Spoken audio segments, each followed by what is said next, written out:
Il a commencé par vendre ses créations, ses sandales, surtout sur la plage à Rimini, où il est et où nous sommes toujours aujourd'hui d'ailleurs, dans la région de Rimini. Et de là, il a eu un succès fulgurant. Il a monté d'abord un petit atelier, après un atelier un peu plus important, mais il a toujours gardé la tradition du chausseur italien de cette région, qui est une région très connue pour la chaussure.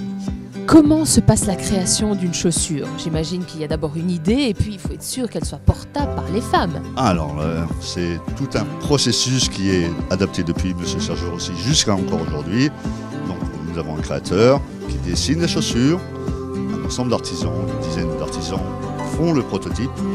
Ce prototype est réalisé en taille 37 parce que nous avons chez nous une de nos secrétaires qui n'est pas un top modèle, je représente, c'est Madame Tout le Monde, qui vient essayer la chaussure devant le créateur. Elle essaie la chaussure. Si elle a un joli galbe de jambe, la chaussure est mise à l'essai, ce qu'on appelle à l'essai.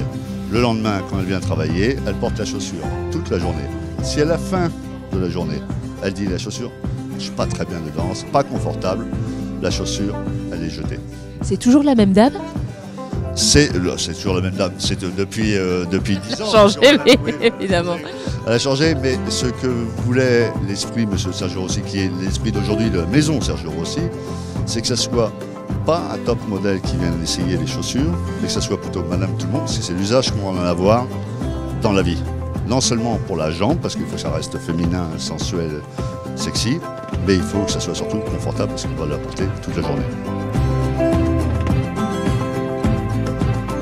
Est-ce que vous imaginez qu'on puisse vraiment porter des sandales à Strass, en Swarovski, ici par un temps pareil? Sérieux? Par un temps pareil, je vous conseillerais de les prendre à la main et de les porter dans la soirée où il faut aller le soir, parce qu'à Bruxelles, c'est la ville de la joie, non? Exact. Ah, c'est la ville où on s'amuse, c'est la ville où on vit.